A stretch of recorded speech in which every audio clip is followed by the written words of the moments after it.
Salam kepada semua peserta telekonferensi podcast Primanjil. Sebagai sahabat, kami berterima kasih atas semangat yang memenuhi hati saudara-saudara yang telah mendaftar dan berkomitmen mengikuti acara ini sampai akhir. Perkenalkan, nama saya Andrews Ziga, saya tinggal di Medan. Bersyukur pada Allah karena dalam 2 atau 3 bulan terakhir saya bergabung dalam proyek Bank Angel ini. Di dalam proyek Bank Angel ini saya menjadi terpelihara dalam dalam proyek Angel ini, dan saya juga tahu tahu apa yang harus saya kerjakan. Sebelumnya izinkan kami memperkenalkan secara singkat apa saja yang menjadi pembahasan di telekonferensi proyek Bank Angel ini selama 14 kali pertemuan setiap minggu malam pukul 18.30 sampai 20.30 waktu Indonesia bagian Barat. Pertama, tema utamanya adalah Injil Kerajaan Allah.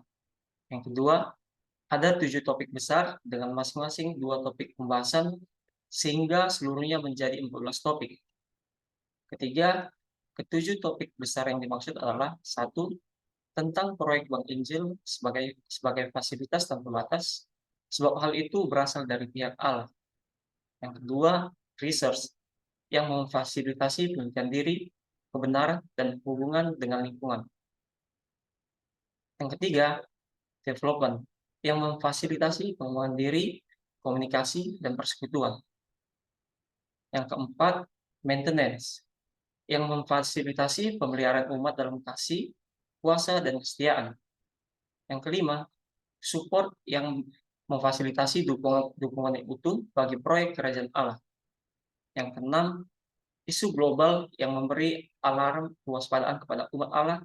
Dan yang ketujuh, komitmen yang menyatakan penyerahan diri hidup menjadi serupa Almasih Kristus, baik dalam karakter maupun dalam pengabdian.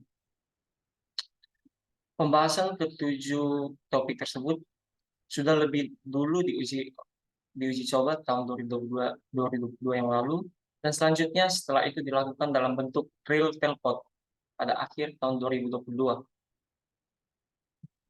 Para peserta yang setia telah membagikan kesaksiannya baik dalam tulisan maupun ketika diundang sebagai narasumber khusus di telpot kesaksian Injil. Mereka sudah terbukti telah menjadi saluran berkah baru bagi orang. Karena itu, bagi saudara-saudara yang sudah mendaftar dan ikut malam ini, ikutilah telpot khusus proyek Bank Injil ini sampai akhir dan minta linknya kepada salah satu instruktur KPB kursus proyek Bank Injil.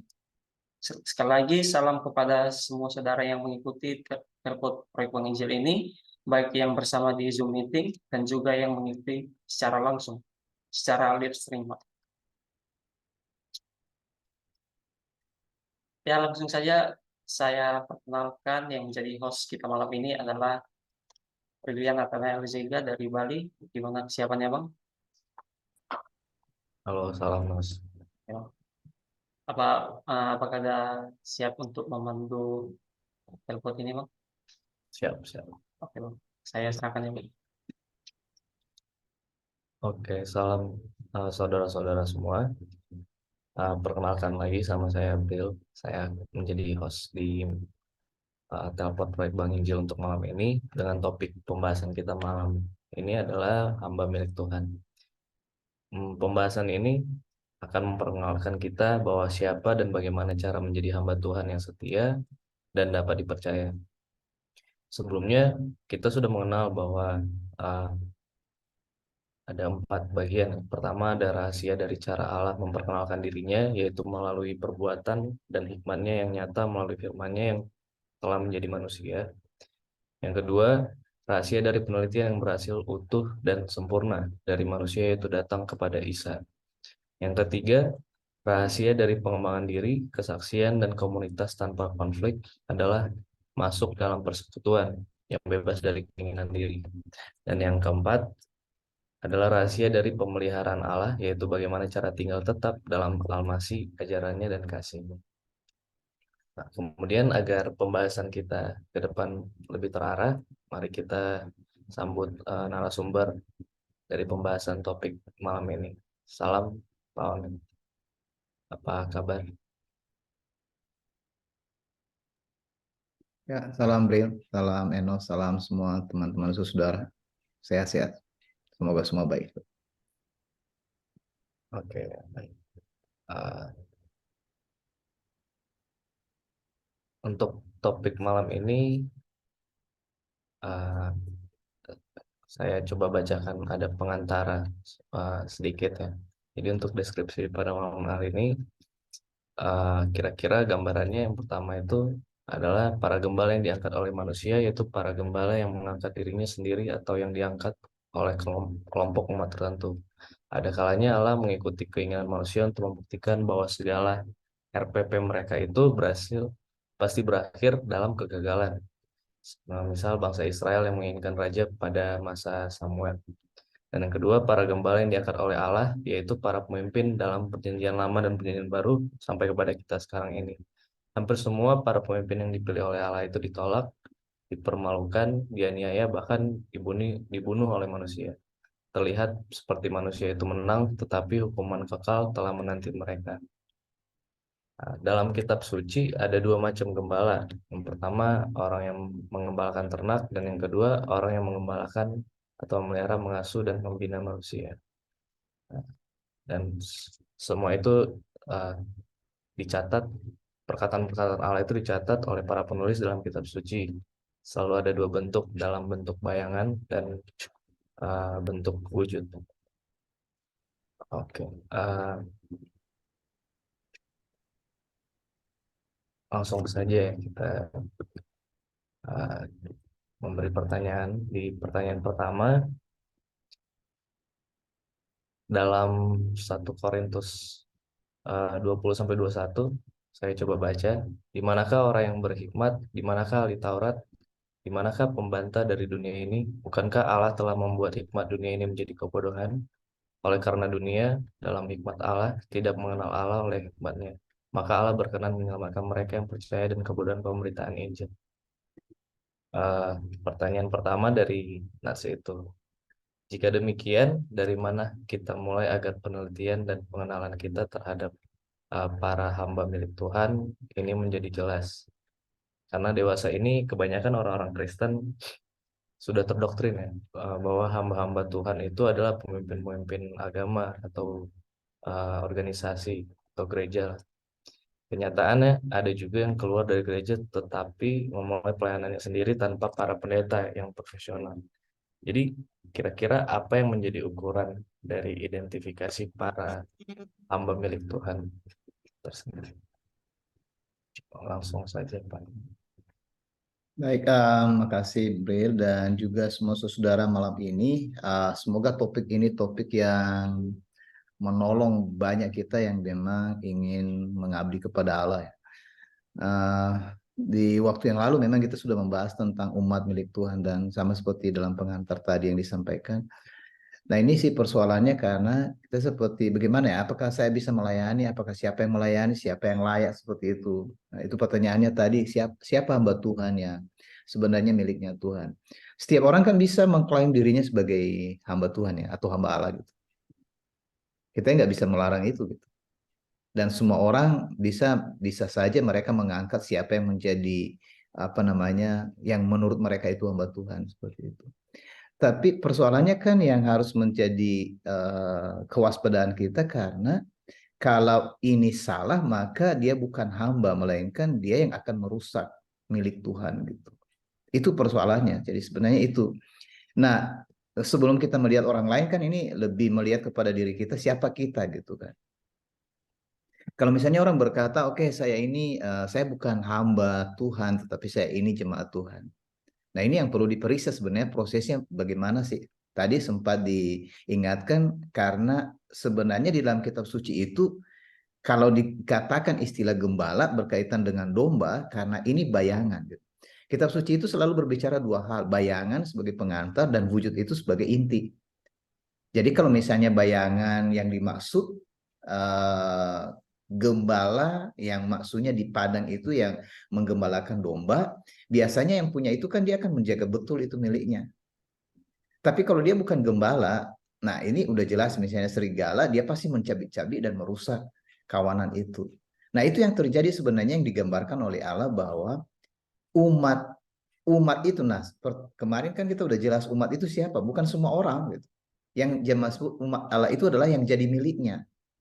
Karena dalam kenyataannya lebih banyak manusia yang bukan umat Allah karena mereka itu melawan Allah dan bahkan menjadi serigala. Mereka itu malah menjadi keturunan ular beludak kata kitab suci.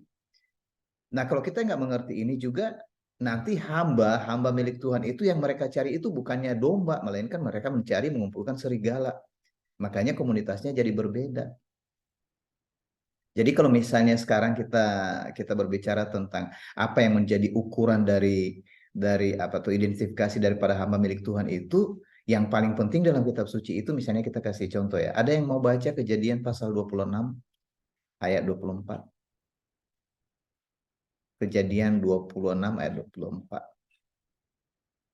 Itu yang sudah nemukan bisa langsung baca atau yang lain bisa kopikan itu ya. Kejadian 26 ayat 24. Coba, Pak. Oh, silakan, Bu. Silakan, Rin. Kejadian 26 ayat 24. Lalu pada malam itu Tuhan menampakkan diri kepadanya serta berfirman, "Akulah Allah ayahmu Abraham. Janganlah takut, sebab aku menyertai kamu, sebab aku menyertai engkau. Aku akan memberkati engkau dan membuat banyak keturunanmu karena Abraham hambaku itu." Demikian, Pak. Oke, baik di sini kita melihat bahwa Allah sendiri memberi pengakuan bahwa Abraham itu adalah hambanya. Ini berarti catatan penting bagi kita, siapa hamba milik Tuhan itu atau hamba Allah itu adalah mereka itu yang memang dipanggil oleh Allah menjadi hambanya. Atau kata lain nanti hambanya ini adalah orang yang ditetapkannya, diutusnya, atau boleh dikatakan orang yang diperlengkapi dengan urapannya gitu. Itu Abraham ya. Kita coba satu lagi di Bilangan pasal 12 ayat 7 sampai 9. Bilangan pasal 12 ayat 7 sampai 9.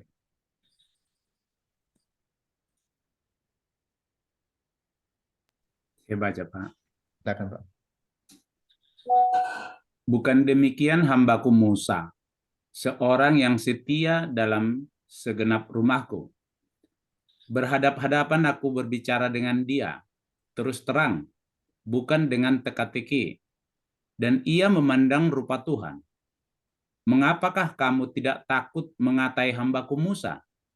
Sebab itu, bangkitlah murka Tuhan terhadap mereka, lalu pergilah ia. Baik, makasih Pak. Jadi di sini ternyata orang yang dipilih sebagai hamba milik Allah itu, Allah pasti berbicara dengan dia. Jadi tadi yang pertama Allah memanggil, Allah yang memanggil, bukan sembarang. Saya memanggil, saya ini hamba Tuhan, ngaku-ngaku kepada orang saya ini hamba Tuhan. Padahal Allah nggak kenal dia gitu. Nah kalau yang kedua ini memang Allah berbicara kepada orang itu. Di dalam kitab suci itu jika ada yang diakui sebagai nabi atau rasul, karena memang Allah berbicara langsung kepada mereka. Para rasul itu Allah berbicara langsung kepada mereka. Maksudnya di dalam hal ini Al-Masih. Langsung bertemu gitu kan. Itu makanya ada keabsahan bagi Paulus itu karena memang Isa atau Yesus berbicara langsung kepadanya meskipun dalam penglihatan yang hebat itu. Tapi yang 12 itu memang bersama-sama mereka di bumi gitu.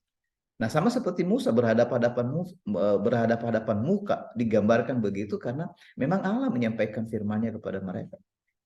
Bukan perantara-perantaraan yang lain. Ada kan orang-orang mengaku ini nabi atau bagaimana padahal nggak pernah ketemu dengan Allah, Allah nggak pernah berbicara kepada dia. Makanya kalau sekarang orang berkata aku nabi, ya maksudnya gimana ya? Kalau diberikan karunia itu karena bernubuat, maka setiap orang yang bernubuat demi firman yang benar dalam Allah, mereka itu juga nabi-nabi. Nah itu yang dikatakan di dalam Efesus pasal 4 ayat 11. Dia yang memberikan, bukan manusia, bukan misalnya sekolah kenabian, sekolah kerasulan, kan ada begitu. Itu manusia yang berikan. Makanya kalau misalnya orang tamat di dalam satu sekolah profesional, lalu mengatakan aku ini hamba Tuhan atau dikatakan hamba Tuhan, itu pemberian manusia, bukan pemberian Allah. Itu identifikasinya. Nah, susahnya sekarang kan orang berkata, jadi bagaimana kita tahu itu? Nanti orang ngaku-ngaku bahwa dirinya hamba Tuhan. Ya jelas berbeda karena ada nanti petunjuk berikutnya. Yang pertama tadi, bahwa memang Allah yang memanggilnya sebagai hambanya berarti akan menyertai dengan tanda-tanda. Gitu. Yang kedua, memang orang ini memiliki firman Allah. Dia menerima, dia mendengar suara Allah.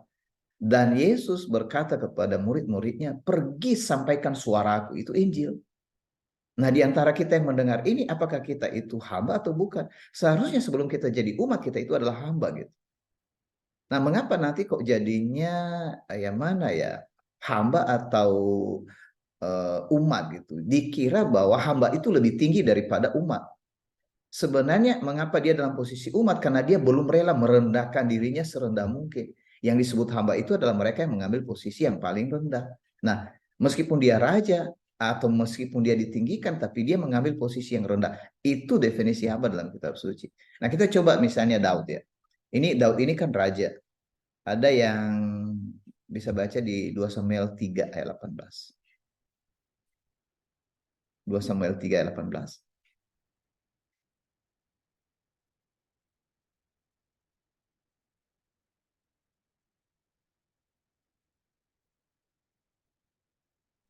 Saya baca, Pak. Silakan. 2 Samuel 3 ayat 18. Maka sekarang bertindaklah, sebab Tuhan sudah berfirman tentang Daud. Demikian, dengan perantaraan hambaku Daud, aku akan menyelamatkan umatku Israel dari tangan orang Filistin dan dari tangan semua musuhnya. Jadi Demikian, kalau Pak. ini, terima kasih. Jadi kalau ini sudah difirmankan, sudah disampaikan, Allah sendiri menggenapinya. Tidak seperti yang sekarang kan, ya nggak jelas firmannya dari mana, orangnya menggenapi gitu. Itu menjadi sesuatu yang ya kasihan ya, maksudnya. Orang mengklaim dirinya hamba Tuhan padahal nggak pernah mendengar firman Allah, nggak tahu firman Allah mana yang dia dengar. Kalau berkata, aku dengar mimpi tadi malam. Karena ini yang mau dijelaskan hari ini. Saudara-saudara, firman Allah itu diperdengarkan melalui Injil. Jadi kalau orang belum pernah mendengar Injil, lalu dia mengaku hamba Tuhan, hati-hati itu. Itu berbahaya sekali gitu. Bahkan sekarang orang-orang yang kasihan, yang sebenarnya di tangan mereka katanya ada Alkitab dan dengar Injil, tapi mereka tidak tahu sebenarnya Injil apa yang mereka sampaikan. Dan sudah ada dalam kitab suci itu, barang siapa yang menyelewengkan Injil itu orang-orang yang sebenarnya bukan diberkati, bahasanya terkutuk. Gitu. Nah, ada beberapa dalam kitab suci, saudara, jadi termasuk seperti Israel, Abraham, Ishak dan Yakub. Yakub itu diubah namanya jadi Israel. Jadi Israel itu menjadi hambaku meskipun dia jamak. Matius pasal 12 ayat 18. Ada yang bisa baca?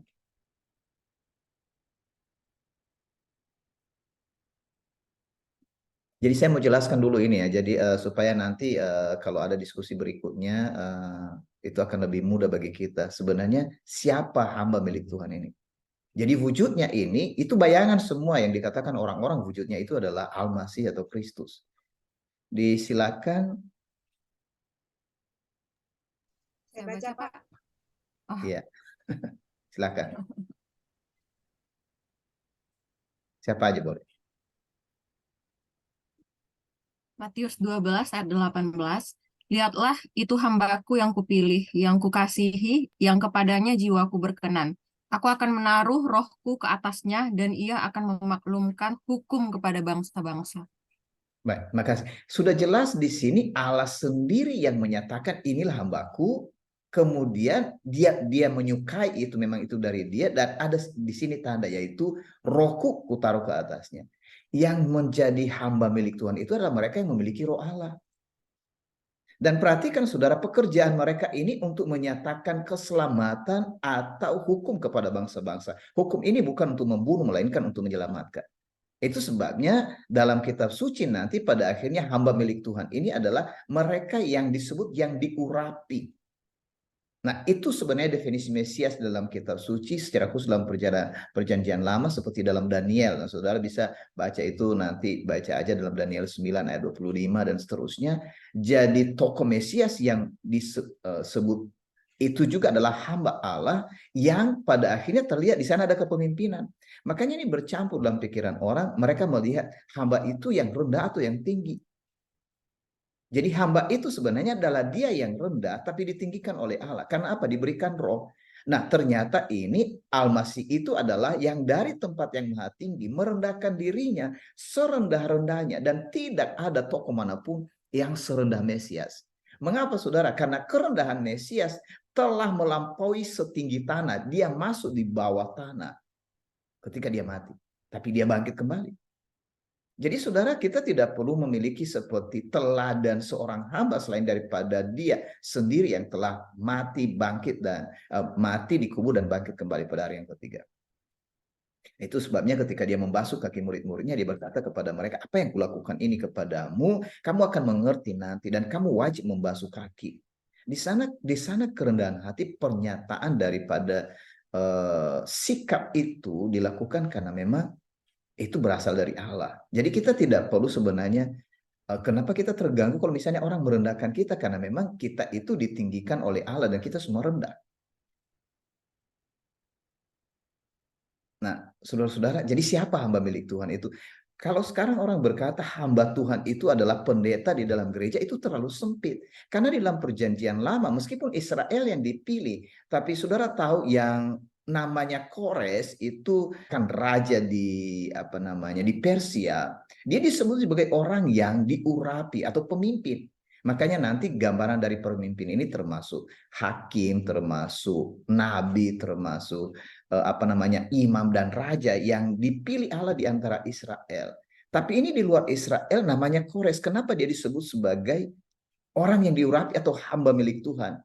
Nah, coba ada yang bisa baca Yesaya 45 ayat 1. Beginilah firman Tuhan, inilah firmanku kepada orang yang kuurapi, kepada Kores yang tangan kanannya kupegang, supaya aku menundukkan bangsa-bangsa di depannya dan melucuti raja-raja, supaya aku membuka pintu-pintu di depannya, dan supaya pintu-pintu gerbang tidak tinggal tertutup. Demikian, Pak. Baik, makasih. Jadi perhatikan di sini, saya singkat aja beritahu supaya nanti saudara bisa dapatkan poinnya di sini. Siapa menjadi hamba milik Tuhan ini? Dari ini di luar daripada Israel. Pertama, orang yang dipilih oleh Allah untuk tujuan Allah. Nah, saudara bisa membaca ini karena ini saya periksa ini dalam kitab suci secara khusus dalam kitab Yesaya tadi. Pertama, dipilih oleh Allah untuk tujuannya. Yang kedua, diberi kuasa oleh Allah untuk memerintah bangsa-bangsa. Jadi saudara tahu ini rahasianya nanti di mana? Di Injil. Yang ketiga, tujuan Allah itu adalah keselamatan umatnya. Makanya kalau ada yang mengaku hamba milik Tuhan, tapi dia merusak umat. Merusak umat itu kan ajaran atau firman yang disampaikan atau perkataan yang disampaikan kepada umat itu tidak berasal dari Allah. Makanya di dalam 1 Korintus pasal 3 dikatakan Allah akan membinasakan yang demikian. Keempat, Allah sendirilah yang sesungguhnya menjadi pelaksana bagi kehendaknya. Jadi bukan manusia. Dia yang melakukan itu. Makanya yang terjadi pasti digenapi apa yang sudah difirmankan. Dan kelima, keselamatan umat menjadi kebinasaan bagi musuh. Musuhnya umat Allah itu. Makanya jangan heran kenapa ada yang binasa, kenapa ada yang diselamatkan. Kalau barang siapa yang melawan orang yang dipilih oleh Allah, itu pasti akan binasa. Jadi saudara, secara singkat sebenarnya kalau misalnya dilihat ini, mungkin ada orang yang mengira seperti di Roma pasal berapa itu, pasal 13, karena sering dikutip ini bagaimana pemerintah itu adalah hamba Allah. Ya benar, karena di sana yang penting diperhatikan hamba milik Tuhan itu. Kalau itu tadi terlalu panjang, saya buat singkatan. Yang pertama, masuk dalam golongan orang terpilih. Mengapa dia terpilih? Karena dia mendengar firman Allah dan menerimanya penuh, tidak dikuranginya. Yang kedua, bekerja menurut rancangan proyek dan prospeknya Allah. Dan yang ketiga, melakukan hal yang menolong dan menyelamatkan umat milik Allah. Itu poin yang terpenting sebagai tanda hamba milik Tuhan. Jadi saudara, bagaimana saudara atau orang yang saudara lihat sekarang? Apakah saudara melihat mereka memenuhi maksud itu? Itu petunjuknya. Kembali beri.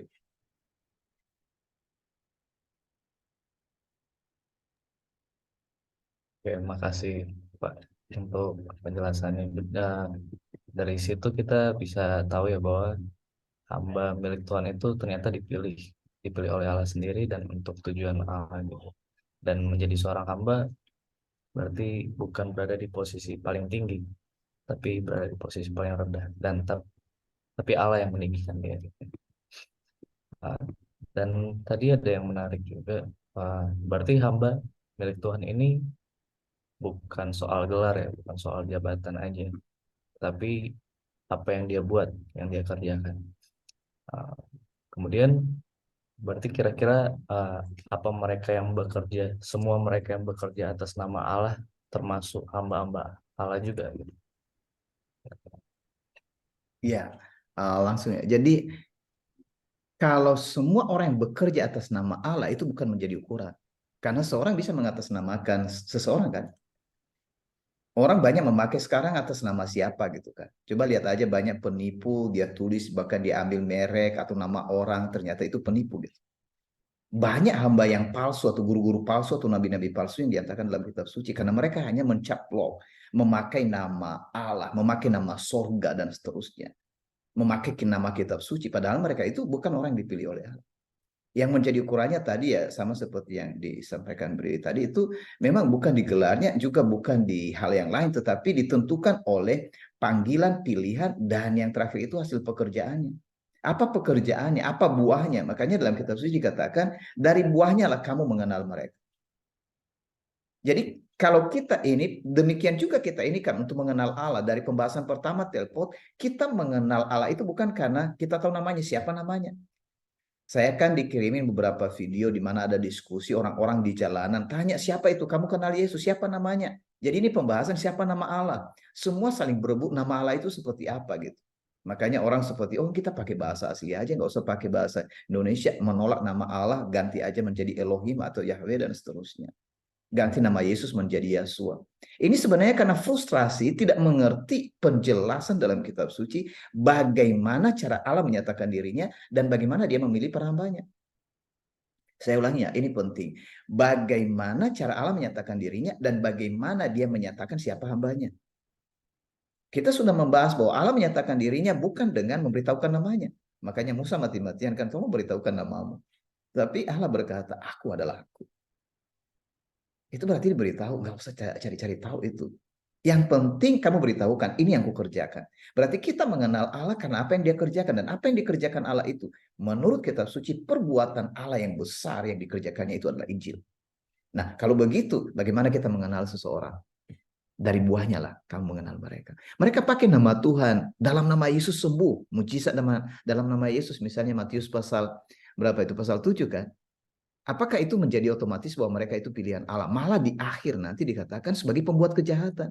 Mengapa pembuat kejahatan? Karena mereka memakai nama Allah, tapi mereka itu nggak dipilih, lalu yang mereka kerjakan bukan firman Allah. Jadi saya ulangi, definisi daripada identifikasi dari seorang hamba milik Tuhan itu adalah memang panggilan. Dia mendengar panggilan suara. Itu makanya di kursus Proyek Injil ini sangat menolong. Mau menolong orang dulu, siapa yang punya telinga hendaklah mendengar. THM, telinga yang mendengar, hati yang percaya, mulut yang ngaku. Orang yang respon terhadap pilihan Allah, panggilan Allah disebut orang pilihan. Dan orang pilihan itu diberi dia pekerjaan. Nah, inilah ibadah. Nah, nanti minggu depan ini kita membahas tentang ibadah miliknya Tuhan. Ibadah itu adalah yang dikerjakan berdasarkan apa yang diperintahkan oleh Allah. Kalau salah, Allah akan tegur dan dia tidak terima. Berarti ini pekerjaan. Jadi siapa yang beribadah sebenarnya? Yang beribadah itu adalah hamba-hamba milik Tuhan. Makanya dalam kitab suci beribadah hai hamba milik Tuhan itu maksudnya. Kalau orang belum jadi hamba milik Tuhan, bagaimana dia beribadah? Karena semua pekerjaannya yang diterima oleh Allah. Jadi ini prosesnya sebenarnya. Menjadi hamba milik Tuhan dan itulah umatnya dan mereka beribadah kepada Allah. Kira-kira 3 bagian itu mengapa kita bahas hamba milik Tuhan, kemudian apa yang kedua, umat milik Tuhan, hamba milik Tuhan, dan ibadah milik Tuhan. Jadi sekali lagi kita mengenal Allah dan kita mengenal seseorang karena pekerjaan yang dikerjakan. Dan perhatikan yang mengikuti pekerjaan itu adalah roh. Makanya dalam kitab suci kita tidak bisa mengenal Allah kecuali roh membantu kita untuk mengenal itu. Jadi kalau roh kita mati, kita tidak mungkin mengenal kebenaran. Makanya kalau diskusi dengan orang, entah apapun yang dia tahu karena penelitian ilmiah, tidak usah habiskan pikiran saudara dan sedih di sana. Karena ngomong dengan orang yang tanpa roh sama dengan ngomong dengan orang mati. Nggak ada hasil itu. Jadi demikian juga kalau dikatakan seorang hamba milik Tuhan, tapi yang bekerja dalam dirinya adalah jiwanya yang galau. Kita udah berbicara tentang perbedaan antara semangat roh dan semangat jiwa. ya jangan percaya orang itu. Karena roh Allah itu berbeda dengan jiwa manusia. Itu pertanda penting daripada seorang yang menjadi hamba milik Tuhan. Jadi mudah-mudahan ini jadi mengerti ayat ini. Banyak orang tidak memahami ayat ini. Silakan kalau ada yang berkenan membaca Matius pasal 7 ya. Matius pasal 7 ayat 15 sampai 20. Disilakan yang sudah baca, yang sudah dapat silakan baca.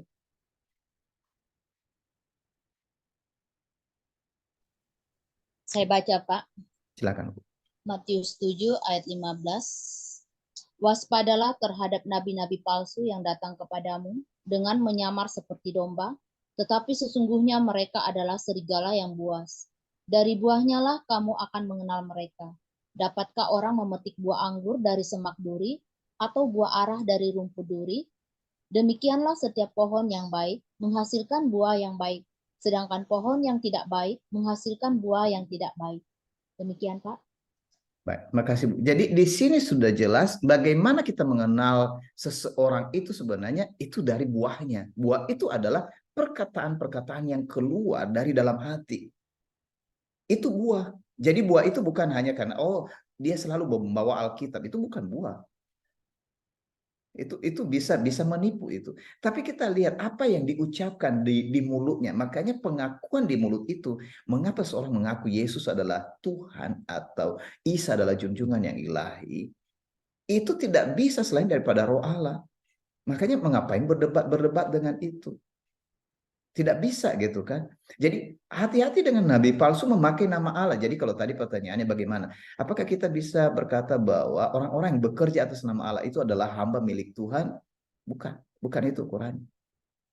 Jika seorang berkata bahwa ia adalah hamba milik Tuhan, lalu dia mengerjakan pekerjaan Tuhan atau pekerjaan Allah, nah mari kita cek pekerjaan apa rupanya pekerjaan Allah itu. Kan banyak orang berkata, ini lagi pekerjaan Tuhan ini. Pekerjaan Tuhan apa gitu? Apa itu pekerjaan Tuhan? Pekerjaan Tuhan dalam kitab suci jelas itu Injil. Jadi pekerjaan yang lain itu dukungan bagi Injil kalau memang iya ya bagi ini itu untuk Injil. Jadi hanya satu Injil misalnya saya kirim aja ayat ini di dalam Yohanes pasal 14. Dari Yohanes pasal 14 ayat 12 itu dikatakan bahwa orang-orang yang percaya kepadaku itu mengerjakan pekerjaan-pekerjaan yang aku kerjakan bahkan yang lebih besar daripada itu. Ketika Isa atau Yesus ada di bumi, yaitu Sang Mesias yang menjadi manusia itu, ini yang dia kerjakannya, berkeliling memberitakan Injil Kerajaan Allah. Hanya satu. Jadi itu nggak bisa diragukan lagi. Dengan demikian kita jadi memahami sekarang bahwa sudah jelas kalau orang berkata aku mengerjakan pekerjaan Allah, itu berarti berkaitan dengan Injil. Tapi jika seorang tidak mengerjakan Injil, ini sudah menjadi pertanda bahwa itu hamba palsu. Karena itu miliknya Tuhan. Jadi berkaitan dengan ibadah yang berkenan kepada Allah dalam roh dan kebenaran atau dalam roh dan Injil. Jadi itu pertandanya Bril dan saudara-saudara. Kembali. Bril. Terima kasih Pak. Menarik ya. Berarti hamba milik Allah ini juga nggak hanya dilihat dari jabatannya, tapi hasil pekerjaannya, buahnya tadi. Dan buah itu pun bukan hasil dari hamba itu, tapi ternyata hasil dari roh Allah juga gitu ya. Nah, pertanyaan satu lagi sebelum kita rehat sebentar ya. Berarti jika demikian, gimana cara memberitahukan kepada jemaat-jemaat milik Tuhan bahwa mereka harus waspada terhadap orang-orang yang mengatasnamakan hamba milik Tuhan. Padahal mereka itu ternyata serigala yang buas kalau di kitab suci bilang gitu kan. Gimana Pak kira-kira? Ya, mengingat serigala yang buas atau serigala yang jahat. Ada berapa sebenarnya istilah dalam kitab suci itu ya? Itu tadi Yesus yang berkata itu tadi ya dari yang kita baca tadi, hati-hati karena mereka itu sebenarnya serigala yang buah, dari buahnya kamu buas, dari buahnya kamu mengenal mereka. Nah coba kita baca satu ayat lagi di Kisah Para Rasul pasal 20.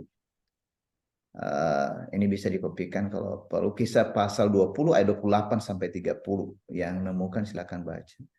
Kisah 20 ayat 28 sampai 30.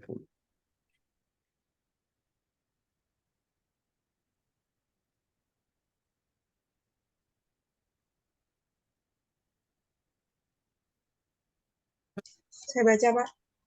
Silakan.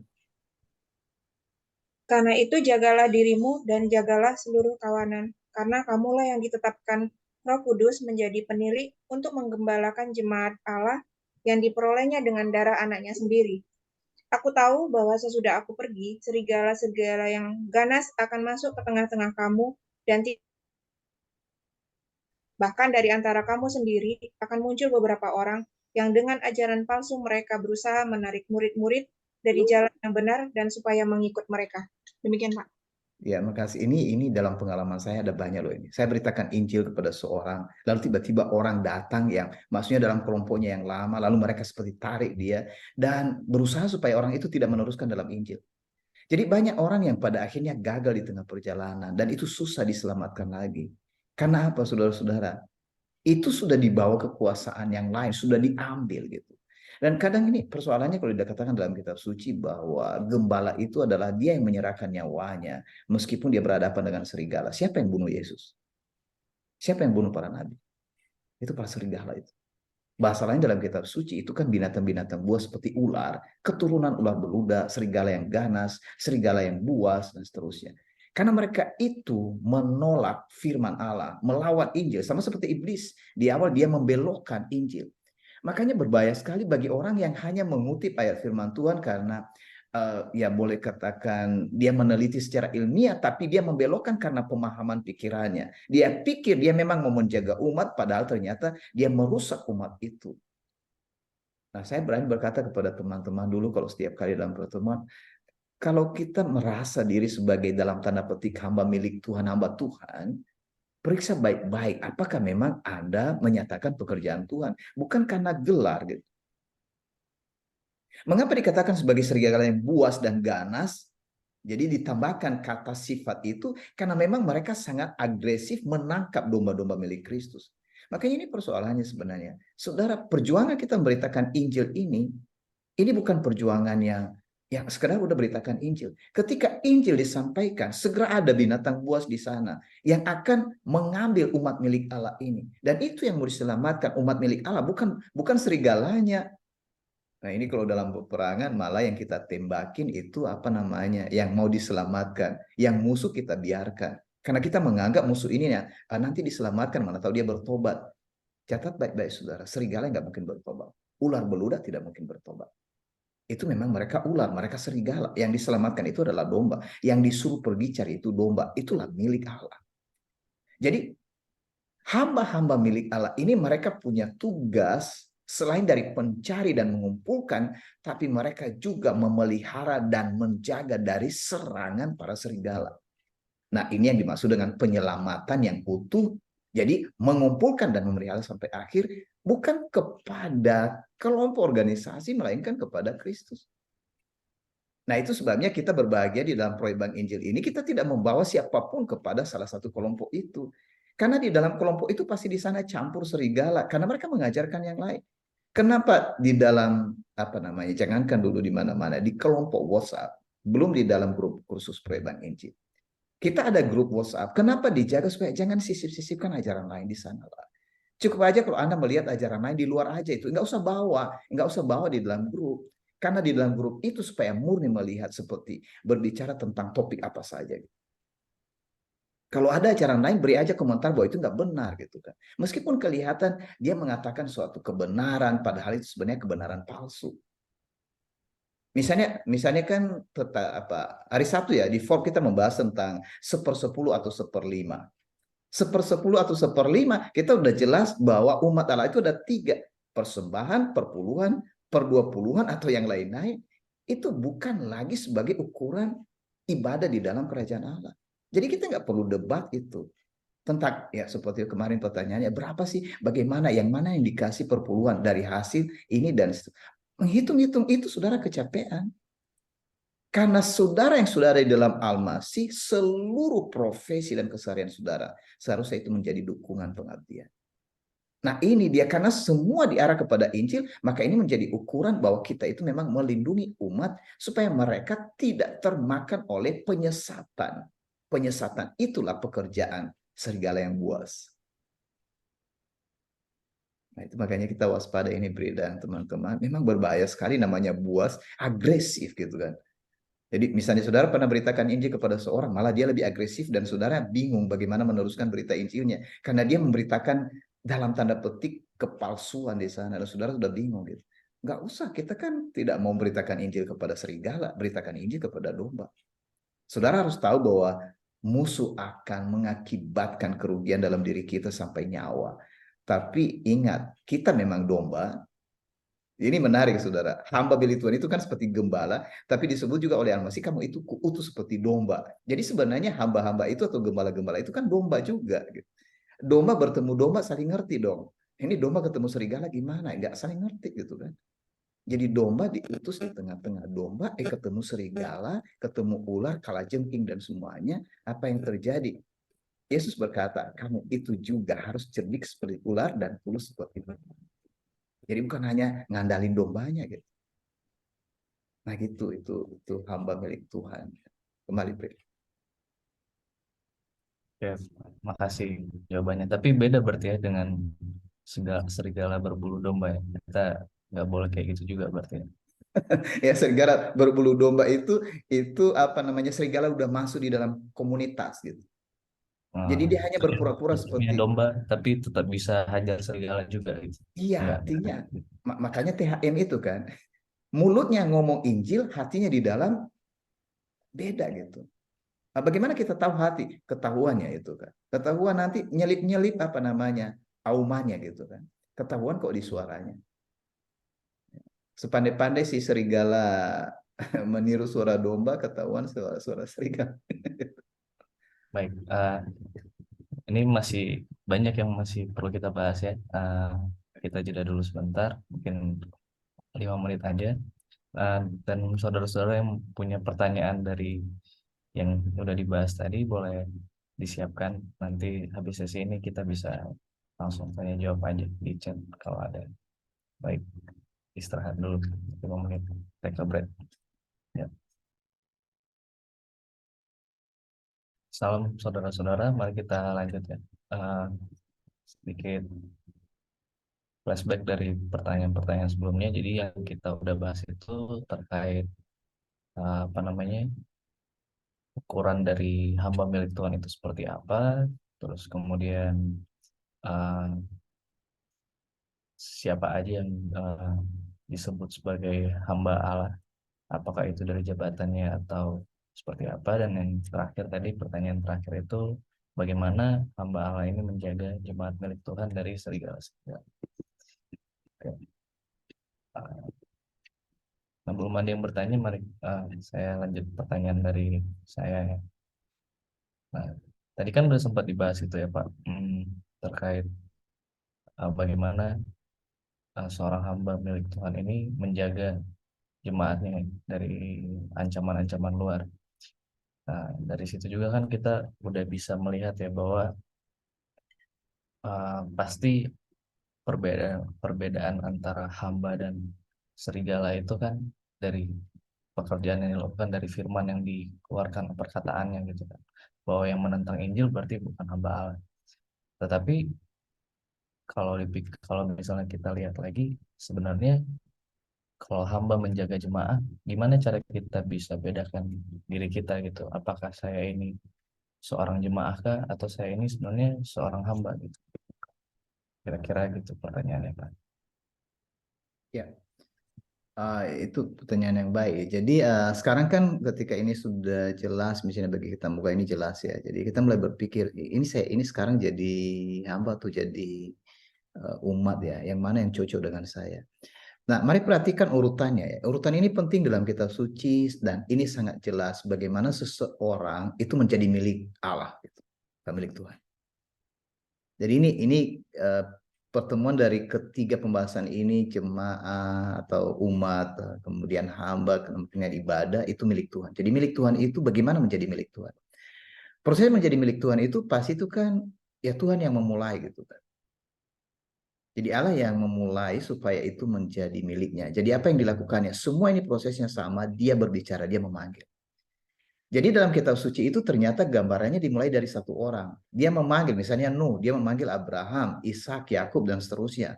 Dan misalnya lompat kepada Musa, Daud, dan seterusnya. Misalnya Samuel atau Daniel.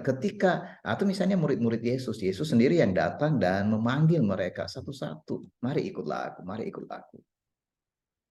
Kalau begitu, yang pertama sebenarnya itu dimulai dari seseorang yang menyadari dia itu adalah orang yang dipanggil. Dan perhatikan, ketika dipanggil ini tujuan Allah supaya jadi hamba. Maksudnya orang yang mengabdi kepadanya. Konteks umat itu berarti semua hamba-hamba Tuhan sebenarnya. Itu maksudnya. Jadi jemaah milik Tuhan itu sebenarnya adalah kumpulan dari hamba-hamba milik Tuhan. Jadi mengapa kita buat pipa ini sebenarnya sengaja untuk menyadarkan nanti orang-orang, oh ya saya tidak gabung pipa lah, Pak. Pertemuan ibadah para abdi, para hamba maksudnya kan. Nah, kalau saudara nggak ikut berarti saudara tidak seperti aku bukan hamba karena saya ini umat gitu. Jadi umat itu milik siapa rupanya? Nah persoalannya sekarang kan ada konsep kepemimpinan itu yang saya sebut tadi yang diurapi atau seperti Kores tadi. Karena berpikir bahwa seorang yang memiliki tanggung jawab. Kalau semua jadi hamba, dalam tanda petik pemimpin, siapa yang dipimpin? Kan begitu selalu. Kita nggak usah ragukan, karena selama ini di bumi kita udah tahu, tidak semua yang menyatakan komitmen atau penyerahan diri. Nah ini komitmen ini nanti saudara kita bahas di pertemuan 13-14. Makanya saudara-saudara yang sudah ikut dari awal, usahakan masih bisa ikut terus sampai akhir. Dan bagi saudara pun yang masuk di tengah-tengah tidak masalah. Yang penting saudara dapat pesan utamanya. Ini penting karena waktu kita masing-masing dipanggil, panggilan itu mendengar suaranya, kemudian sampai di hati kita percaya, dan kemudian kita menyatakan pengakuan di mulut, itu keluar karena roh Allah berkenan diam di dalam kita. Yang menjadi pertanda milik Allah itu roh Allahnya. Nah, bagi saudara sudah menerima roh Allah. Kalau roh Allah ada di dalam saudara, berarti roh itu memimpin saudara untuk menjadi hambanya. Jadi ini bukan soal posisi kedudukan gitu. Dalam kitab suci itu kan ada kelompok yang di Efesus pasal 4 ayat 11 itu dia yang memberikan, maksudnya rasul-rasul, nabi-nabi, para pemberita, para pengajar, para penggembala. Ini saudara bukan soal gelar. Tapi kalau misalnya itu penatua, diakon, kemudian penilik, itu pemberian dari orang-orang pilihan Allah supaya ada penggembalaan di lokal masing-masing. Nah itu bisa dibedakan sudah. Jadi sekarang misalnya di kursus Proyek Injil kita gunakan istilah instruktur. Tapi diberikan definisi. Jadi definisi itu berkembang berikutnya karena keperluan-keperluan di dalam umat itu. Dan harapannya keperluan itu mereka bekerja dengan DCT yang sama. Dasar, cara, dan tujuan. Jangan diubah itu. Jadi boleh diubah sebenarnya istilah-istilah yang lain itu karena sesuai dengan kondisi dan konteks di tempat masing-masing. Tapi yang paling penting pekerjaan yang dikerjakan, bukan jabatannya. Jadi, aku ini hamba atau apa ya? Aku ini rasul atau nabi. Jadi boleh dikatakan malam ini, setiap kita saudara, kita itu dipanggil menjadi abdi atau hambanya Tuhan. Nah, di sini kategori makanya Yesus berkata, siapa yang menjadi hamba? Dialah yang paling merendahkan diri. Jadi kalau kamu mau nanti ditinggikan, berarti ini kan disinilah kepemimpinan hamba. Kepemimpinan itu berarti pengangkatan oleh Allah kepada orang yang dipilihnya menjadi hambanya. Hamba itu adalah mereka yang justru merelakan diri menjadi pekerja yang lebih rendah dari semua. Makanya disuruh basuh kaki. Jadi kalau misalnya saudara rela menjadi pelayan bagi semua orang, itu yang disukai oleh Kristus. Itu yang disukai oleh Allah.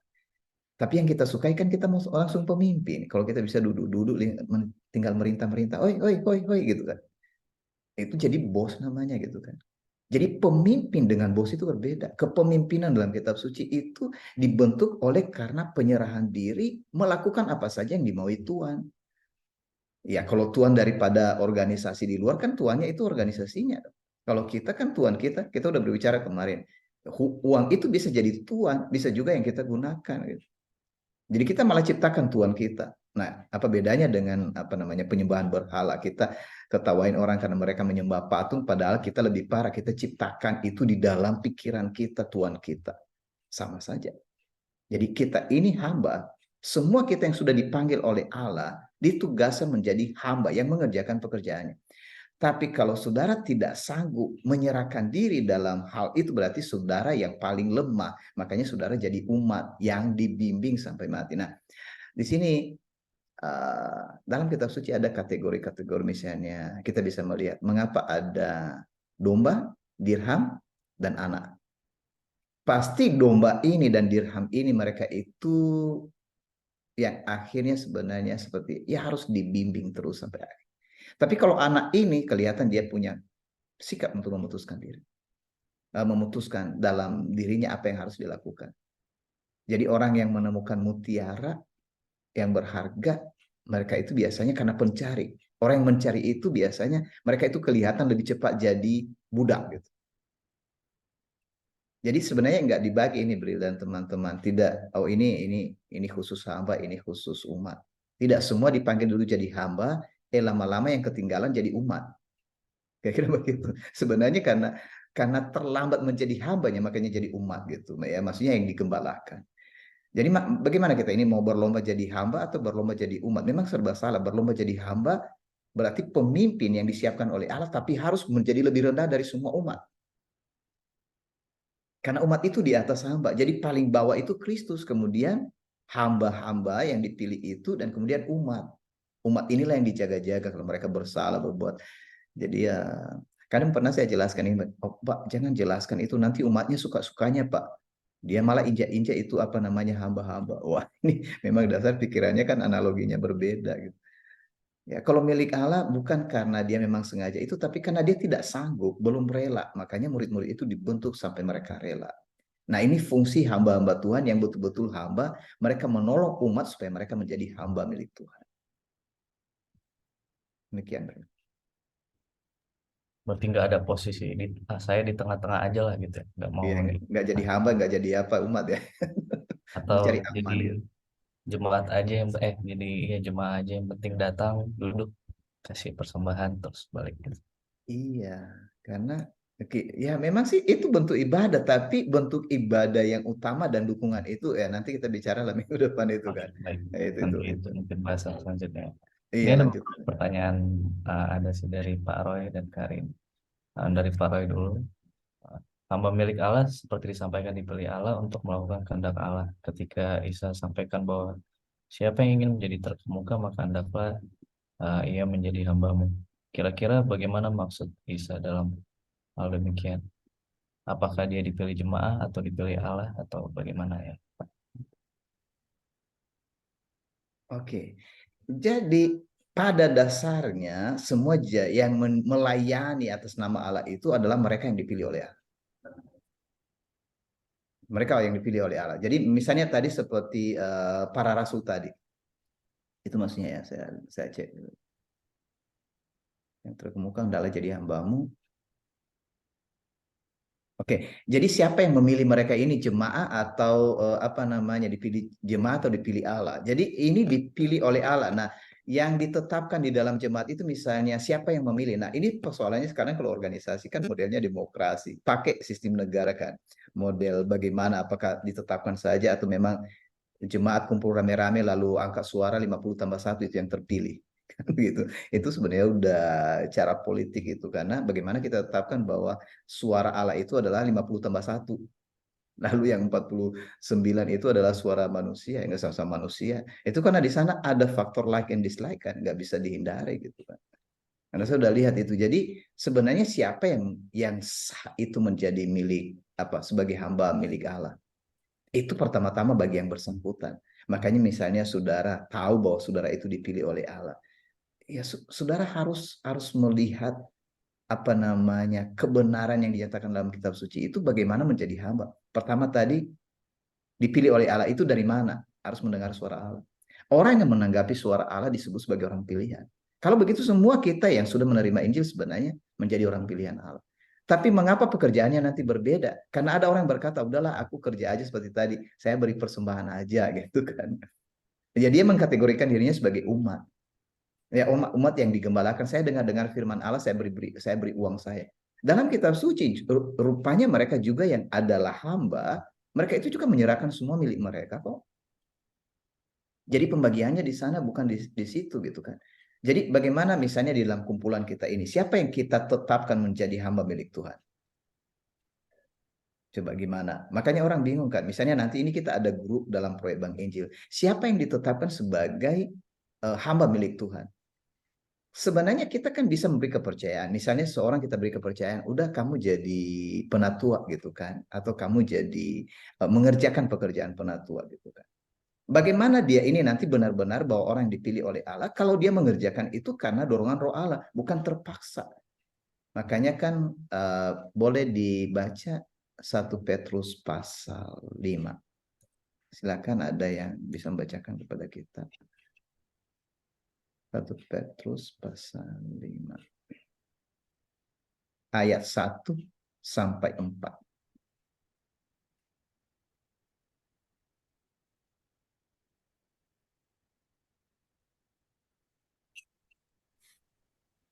Mau dibaca, Pak? Boleh Pak, ayat 1 sampai 4. Ya, baca, Pak. Aku menasihatkan para penatua di antara kamu, aku sebagai teman penatua dan saksi penderitaan Kristus, yang juga akan mendapat bagian dalam kemuliaan yang akan dinyatakan kelak.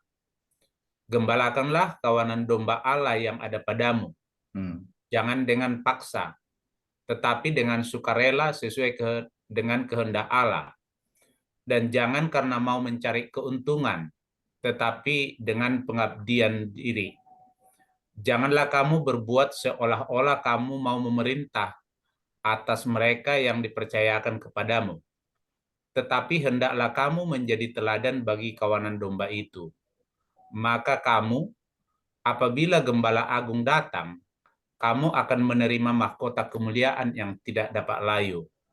Oke, makasih Pak. Jadi kalau misalnya kita baca tulisan-tulisan Paulus, jelas sekali di sana misalnya diutus Timotius atau Titus supaya menetapkan para penatua. Mereka ini Timotius bukan penatua tapi rekan kerja Paulus. Nah, kita berpikir ini sekarang kan karena peraturan gereja yang sudah ada kan kita tidak bisa melihat maksud kitab suci sebenarnya dengan posisi pendeta, penatua, diaken dan seterusnya. Karena ini berbeda gitu kan. Dalam kitab suci itu Petrus berkata, aku menasihatkan para penatua di antara kamu. Maksudnya penatua di antara kamu itu, penatua itu adalah orang-orang yang ada di antara mereka yang memang akhirnya seperti di dalam Timotius itu di jemaat Efesus dan di Titus itu, mereka itu memang orang-orang yang diusulkan oleh jemaat itu. Ini orang-orang yang dipercaya. Misalnya masih ingat nggak di Kisah Para Rasul waktu dipilih 7 orang yang akan melayani meja. Karena ini persoalan perhatian kepada janda-janda di antara Israel yang diaspora gitu. Orang-orang itu diusulkan dan Petrus memberikan ukuran, pilih di antaramu yang berhikmat, penuh roh, penuh iman dan seterusnya. Dan di sana salah satu kategori itu masuklah Stefanus dan ada juga yang kita lihat Nikolaus yang pada akhirnya menjadi aliran sesat gitu kan. Jadi bisa jadi orang-orang ini dianggap baik. Jadi dianggap baik oleh orang-orang itu boleh. Mereka itu menjadi orang yang dipercaya. Jadi Petrus berkata, aku menasihatkan para penatua di antara kamu. Seharusnya para penatua ini adalah orang-orang yang sudah menerima panggilan Allah sehingga orang menjadi pilihan, lalu dipercaya oleh umat pilihan gitu. Itu kira-kira gambarannya di sana. Jadi Petrus berkata, aku sebagai teman penatua, berarti dia berkata, aku rekan, aku juga penatua. Aku orang yang maksudnya kalian percaya sebagai aku orang yang dipercaya di sini. Dan aku ini tambahannya saksi penderitaan Kristus dan dia saksi mata. Dan juga dia berkata, aku juga mendapat bagian dalam kemuliaan. Mengapa? Karena di ayat 4 dikatakan bahwa apabila menggembalakan sesuai dengan petunjuk ini, maka kamu akan diberikan mahkota kemuliaan oleh Gembala Agung, yaitu Al-Masih. Jadi ternyata orang-orang pilihan ini yang sebenarnya dipilih oleh umat itu dianggap sebagai perpanjangan penggembalaan oleh Kristus. Jadi dasarnya itu tadi, secara pribadi dipanggil, kemudian mereka itu menjadi orang pilihan dalam pekerjaan penggembalaan itu. Jadi bisa saja umat, oke, ini yang menjadi orang yang kita percaya di sana. Dan yang bersangkutan harus menerima itu, lalu dijaga supaya mereka itu tetap di dalam ajaran dan mengajar umat itu dengan tepat. Jadi di sana hubungannya kira-kira seperti itu, Pak Ron. Dan juga saudara, apakah itu menolong? kasih Pak. Gimana Pak Roy? Apakah ada pertanyaan lanjutan? Iya, Pak. Jadi berarti maksudnya kan ketika kita menjadi hamba Allah, ketundukan kita kepada Allah karena melakukan kehendaknya. Dan kepada jemaat bukan karena ketundukan kepada jemaatnya diutamakan, tapi ketundukan kepada Allah ya Pak.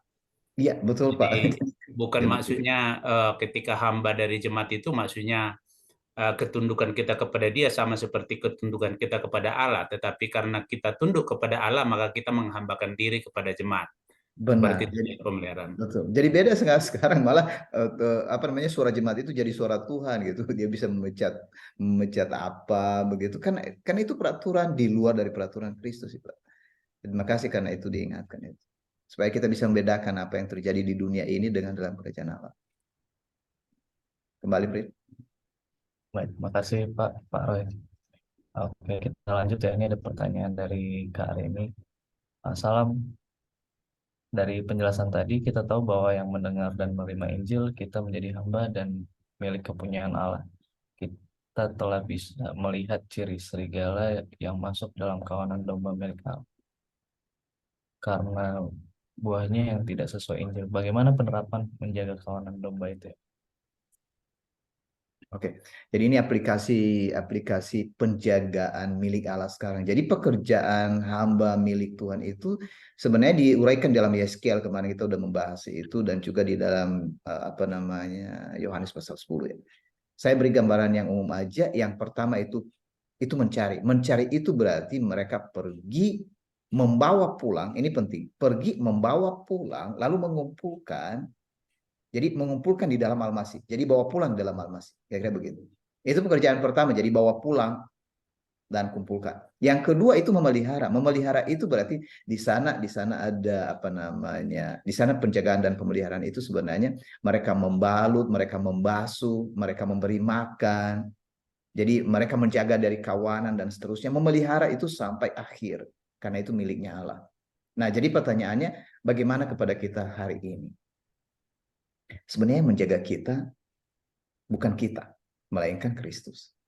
Jadi bagaimana kehadiran Al-Masih di antara kita? Jawabannya ajaran Injil. Jika dalam satu kelompok yang mereka terus bicarakan adalah Injil dan saling menjaga, maka di sana sudah ada penggembalaan. Di sana sudah ada penggembalaan sebenarnya. Penggembalaan itu karena ada ajaran Injil di sana. Nah, persoalannya siapa yang bertanggung jawab untuk memelihara ajaran itu? Nah, itulah yang dipercayakan sebagai orang yang menggembalakan. Di sana fungsinya bisa mengajar. Jadi bagaimana pada akhirnya kita tahu bahwa ada orang yang mengajar di antara kelompok jemaat itu, sebenarnya orang memberi perhatian. Karena itu yang dikatakan oleh Petrus tadi yang kita lihat tadi di dalam apa ya? Di dalam 1 Petrus pasal 5, yang penting di sana dikatakan gembalakanlah kawan domba Allah yang ada padamu, jangan dengan paksa tetapi dengan sukarela sesuai dengan kehendak Allah. Dan jangan karena mau mencari keuntungan tetapi dengan pengabdian diri. Jangan berbuat seolah-olah kamu memerintah atas mereka yang dipercayakan kepadamu, tetapi hendaklah kamu menjadi teladan. Nah, siapa yang dipercayakan itu? Jawabannya, jadilah teladan. Jadi kita ini nggak bermain kata, berkata kepada orang, ini lakukan A, B, dan C. Yang kita perlu lakukan adalah, kita masing-masing berlomba melakukan apa yang dinyatakan dalam Injil, kita mengerjakan itu, sehingga orang lain melihat teladan kita. Di sanalah pada akhirnya terlihat dalam tanda petik seperti jabatan fungsional itu. Sehingga kita sebut ini pengajar loh di antara kami. Ini yang menjadi gembala di antara kami. Ini pemberita Injil. Terlihat dari apa yang dikerjakan. Jadi jabatan fungsional itu terjadi karena orang sering melakukannya. Jadi bisa jadi tadi karena sering melakukannya, akhirnya dipercaya. Ini yang layak dipercaya. Karena terlihat baik. Terlihat baik berarti perbuatan-perbuatan yang dikerjakan itu sesuai dengan Injil. Itu benar. Kembali kira-kira seperti itu. Jadi perlu ada, ini yang paling penting, ada pertemuan atau persekutuan yang tetap di antara kelompok itu sehingga terjadi pemeliharaan. Ya, kembali. Kasih. Pak, boleh lanjut ya Pak? Oke. Ya, silakan.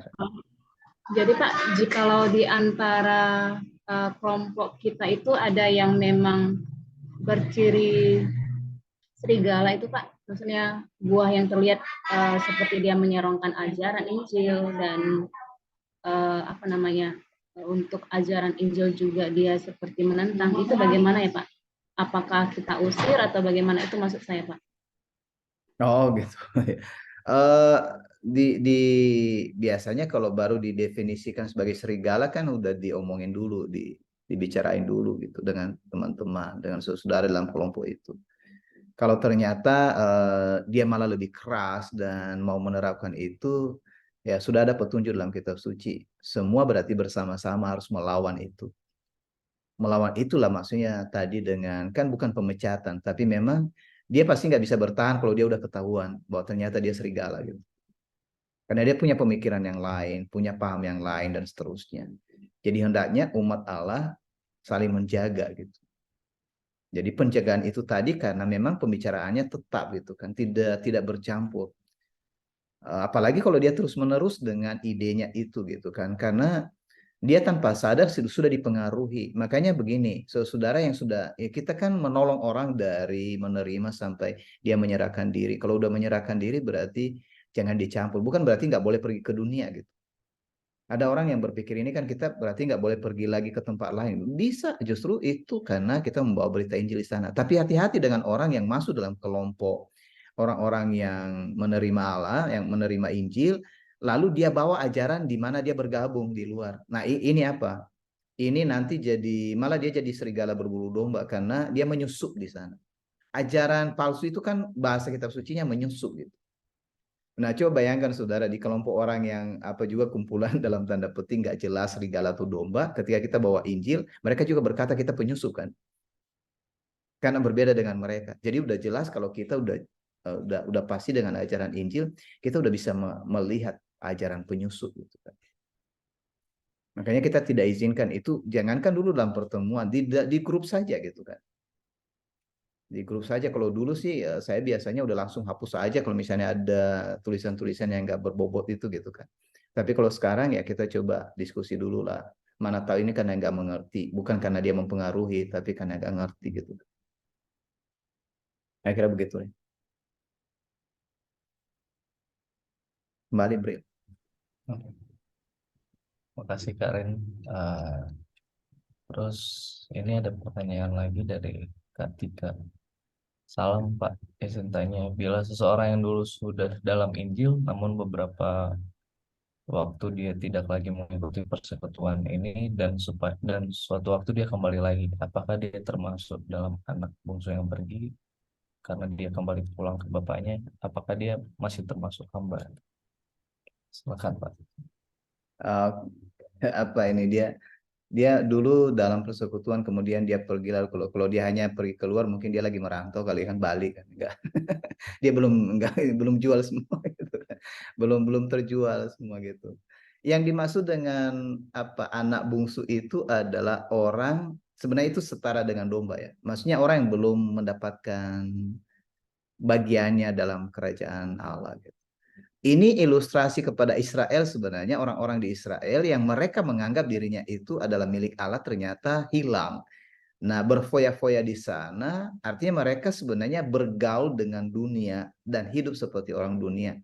Tapi setelah mereka bergaul dengan cara dunia, mereka jadi terpuruk dan merasa bahwa kok aku nggak dapat damai sejahtera di sini. Bahkan yang kumakan pun nggak setara dengan ya maksudnya itu ya sisa-sisa makanan iblis gitu kan, di sana babi gitu kan, nggak bisa lagi gitu kan, udah betul-betul terpuruk, nyadar gitu kan.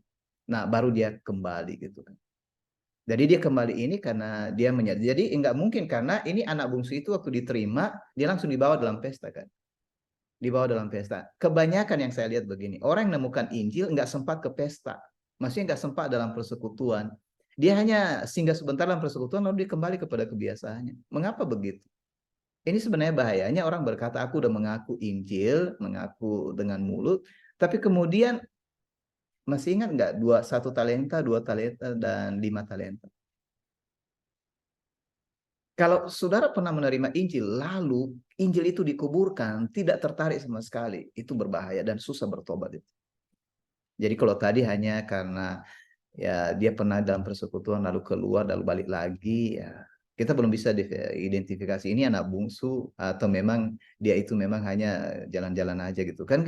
Kalau betul dia sudah Tadi ini kan dia hanya seperti dulu sudah dalam Injil, namun beberapa waktu tidak lagi mengikuti persekutuan. Nah, dia mungkin mencoba di luar seperti itu ya. Dia sendiri menyadari bahwa bukan di sana dia kembali. Ya bisa juga itu seperti apa namanya kategori apa ya, jalan-jalan aja gitu. Tapi kalau hilang itu merasa diri milik Allah tapi ternyata bukan di dalam. Itu ya kira begitu. Nah, itu ketika ya nggak tahu kalau itu jelas ya. Iya ini suka melalang buana, coba sana coba sini, coba aja dulu. Ada sebenarnya di antara tim itu yang punya pengalaman itu, udah ngalami Injil, pergi di sana, jadi dia tidak, ya dia berkata sih hilang, tapi sebenarnya karena dia pikir sama gitu kan. Ya, jadi itu domba kan cari-cari gitu kan.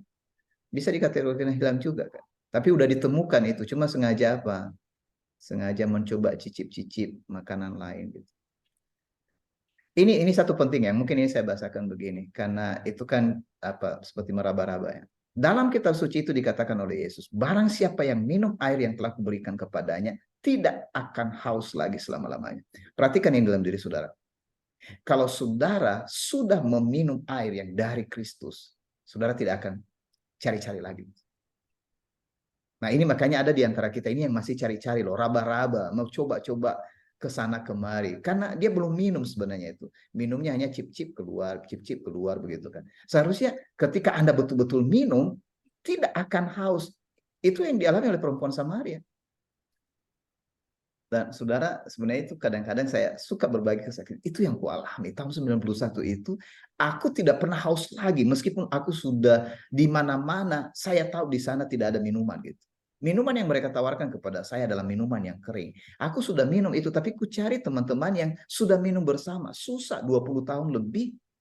Saya mulai ketemu. Rupanya ada orang yang demikian gitu. Yang sudah menemukan, dia puas dengan itu. Dan disinilah persekutuan orang-orang yang sudah dipuaskan oleh Allah. Ya. Jadi ini penting dari diri kita, jangan terlalu melihat orang lain. Sekarang sudah saudara dulu gimana ini? Udah puas nggak? Nah, kita coba misalnya kita lempar aja. Saya lempar pertanyaan. Siapa di antara saudara yang join malam ini yang berkata, aku sudah dipuaskan oleh Kristus? Coba saudara, sambil dilanjutkan pertanyaannya Bril, tapi ini pertanyaan titipan aja. Siapa di antara saudara yang berkata, aku sudah dipuaskan oleh Kristus? Saudara sudah minum air hidup itu. Air hidup itu adalah rohnya. Anda minum itu karena menerima Injil. Tidak mungkin menerima itu tanpa saudara menerima Injil. Nah, kalau saudara puas berarti saudara uji. Atau saudara berkata, aku memang puas tapi kadang-kadang haus. Ya nggak apa-apa juga. Gitu kan. Tapi kalau aku sudah puas, dipuaskan oleh Kristus. Orang yang sudah dipuaskan aman, dia aman di dalam proyek Bank Injil gitu. Nggak mau kemana-mana gitu. Ini bukan berarti, jangan kemana-mana lagi saudara. Proyek Bank Injil itu hanya nama, di mana aja saudara mungkin nama mereka, tapi mereka aman. Bukan karena fanatik dengan apa ya, kelompok doktrinal dan seterusnya itu. Tapi itu orang yang nyaman dalam hidup. Ya, silakan kelihatan sedang menulis, kembali ke Brili. Baik, makasih Pak. Ya, ini saya ada pertanyaan lagi nih. Kan tadi soal hamba ya, dia itu siapa? Tadi udah dibahas, terus apa yang dikerjakannya dan bagaimana dia memelihara jemaah gitu ya. Tapi mungkin nggak ada statement kalau dikatakan ini hamba yang gagal gitu. Kan dari tadi kan ada dibilang kan ini hamba milik Tuhan pasti dipilih Tuhan. Tapi kan pada kenyataannya mungkin di tengah perjalanan ada sesuatu hal yang dia pertanyakan, dia gumulkan, dan akhirnya dia merasa saya ternyata kayaknya nggak bisa gitu, gagal. Kira-kira gimana itu? Iya banyak itu gagal-gagal begitu. Karena dia seperti merasa, aduh aku udah salah ini, karena sebenarnya aku ini nggak mau menyerahkan diri begitu kan. Jadi menyesal dia menyerahkan diri kepada Kristus. Ada banyak itu di masa Kristus, banyak itu Bre, dan teman-teman. Sudah dipanggil oleh Kristus, mereka menyesal, tuh mau ngapain di sini gitu kan. Kadang-kadang itu berhubungan karena ajaran, berhubungan dengan pekerjaan pengabdian. Jadi murid-murid itu kan pernah juga hampir, gimana ini, kami udah tinggalkan semua, kami dapat apa? Itu nggak tahu ya, maksudnya itu seperti mereka agak bodoh-bodoh sekali di awal. Berkata, ya kamu dapat 100 kali lipat. Apa mereka terima nggak itu saran Yesus berkata bahwa kamu akan dapat 100 kali lipat? Atau mereka mikir-mikir dalam hati, ini apanya 100 kali lipat ini? Sampai pada akhirnya nanti kan, ternyata Yesus mati di atas kayu salib. Betapa kecewanya mereka kan. Mereka seperti melihat, ya sayang sekali guru kita gagal ternyata. Mereka belum lihat di balik itu. Tapi sesudah dia bangkit dari antara orang mati, rupanya itu yang berhasil itu yang mereka yang bertahan sampai akhir gitu, tetap di dalam kawanan itu. Tapi mereka yang pernah dipanggil itu lalu mereka tidak pernah kembali lagi. Mungkin kita coba baca ini ya. Ada yang bisa baca Yohanes pasal 6? Yohanes pasal 6 ayat 60. 60-an itu ya.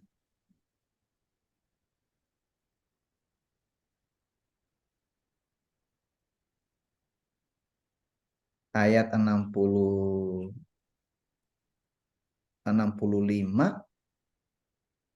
sampai 69.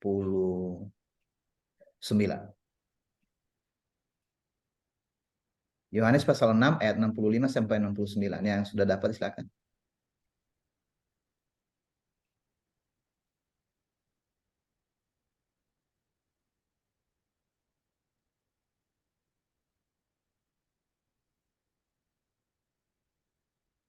Saya baca, Pak.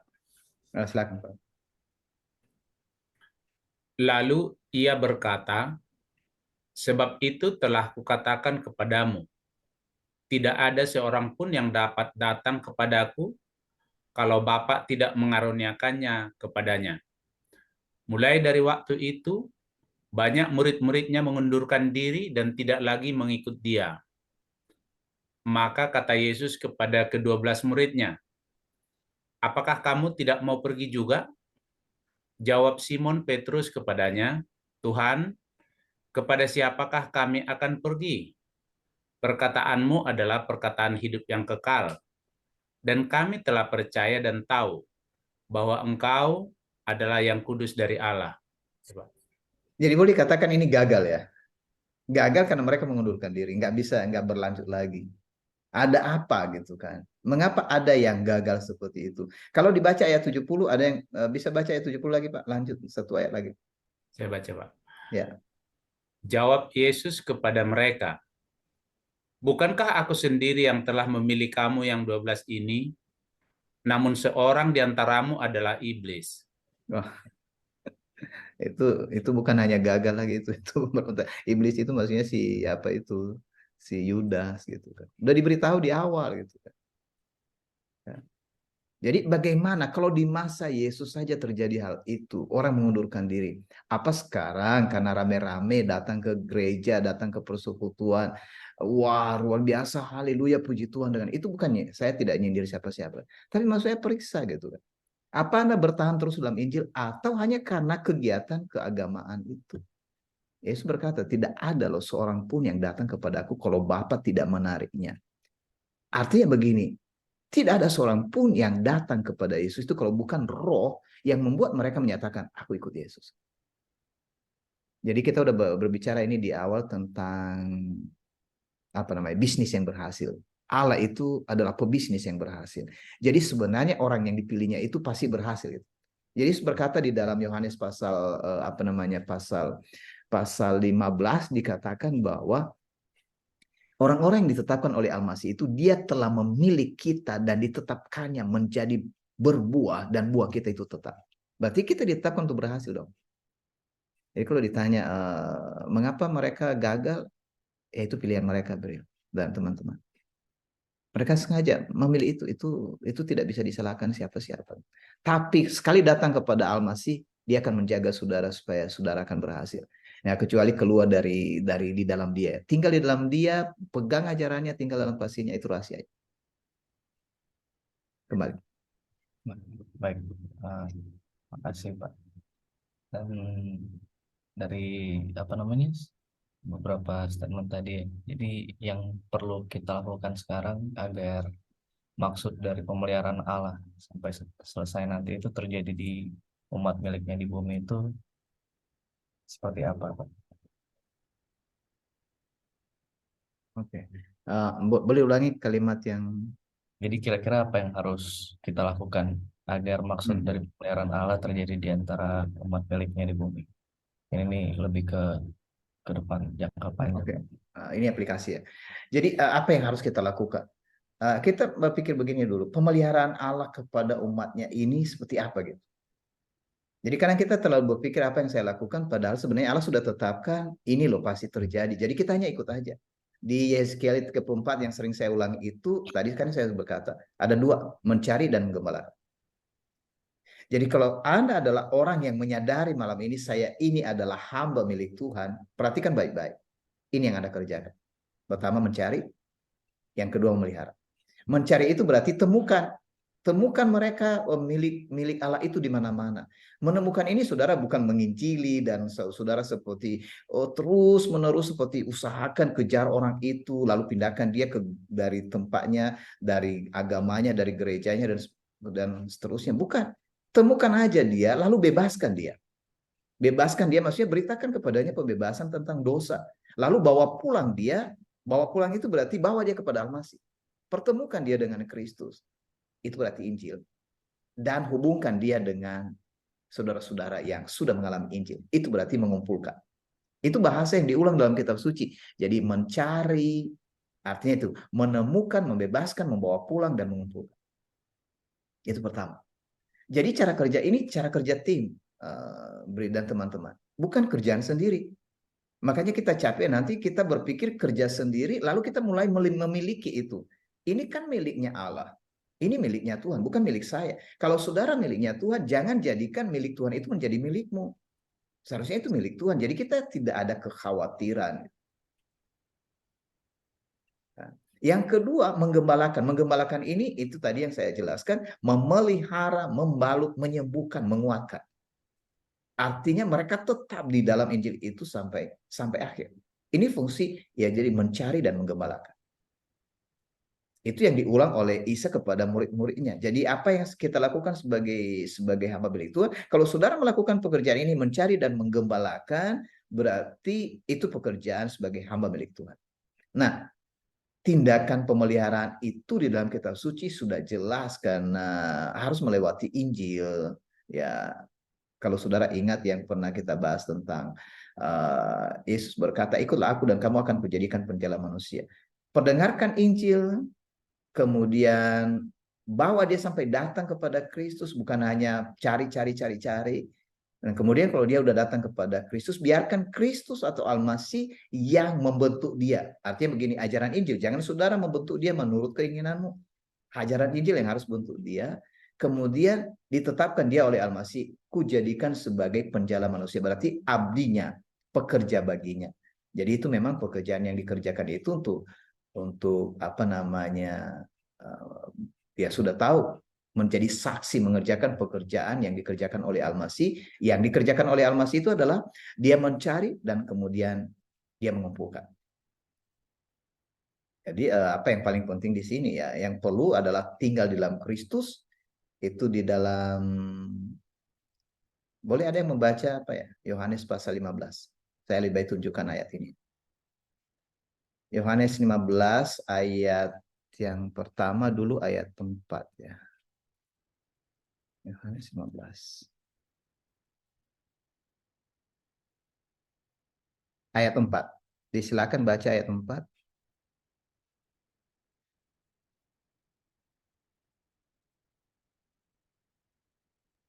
Saya baca, Pak. Oke, silakan. Ayat 4. Yohanes 15 ayat 4. Tinggallah di dalam aku dan aku di dalam kamu. Sama seperti ranting tidak dapat berbuah dari dirinya sendiri kalau ia tidak tinggal pada pokok anggur. Demikian juga kamu tidak berbuah jikalau kamu tidak tinggal di dalam aku. Nah, ini paling penting dulu. Dicatat ini tinggal di dalam Al-Masih atau tinggal dalam Kristus. Itu poin pertama ya. Jadi tinggal dalam Kristus itu ketika orang mengalami Injil, jangan lagi keluar dari sana. Berarti ada pilihan loh bagi orang bisa keluar. Ya, kalau mau keluar berarti seperti tadi, kegagalan tadi kan. Yang kedua ayat 7. Silakan ayat 7 lagi, Bu. Ayat 7 ya, Pak. Ya. Jikalau kamu tinggal di dalam aku dan firmanku tinggal di dalam kamu, mintalah apa saja yang kamu kehendaki dan kamu akan menerimanya. Jadi Demikian bukan kata hanya berkata, oke aku udah menerima Injil ini, tinggal dalam Al-Masih. Yang kedua itu pegang ajarannya, pegang ajaran Injil. Di mana pegang ajaran Injil? Berarti tinggal dalam persekutuan. Itu ayat 7. Jadi pertama tinggal dalam Al-Masih, kemudian tinggal dalam persekutuan atau pegang ajaran Injil, dan yang terakhir itu mari baca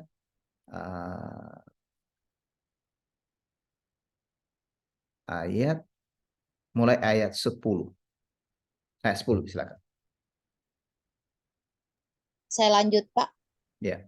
Jikalau kamu menuruti perintahku, kamu akan tinggal di dalam kasihku, seperti aku menuruti perintah Bapakku dan tinggal di dalam kasihnya. Ya, tinggal dalam kasihnya. Ini yang terakhir. Tinggal dalam kasihnya itu berarti melakukan kehendak Allah sampai akhir. Karena itu sifatnya kekal. Jadi coba yang pertama tadi tinggal di dalam Injil, kemudian tinggal dalam persekutuan Injil, dan tinggal di dalam ketaatan kepada Injil. Kira-kira itu bahasanya gitu. Melakukan terus itu sampai akhir. Jadi ini apa perkataan-perkataan Isa atau Yesus kepada para pengikutnya yang jadi hamba-hamba miliknya itu. Kira-kira begitu, Bril, kembali.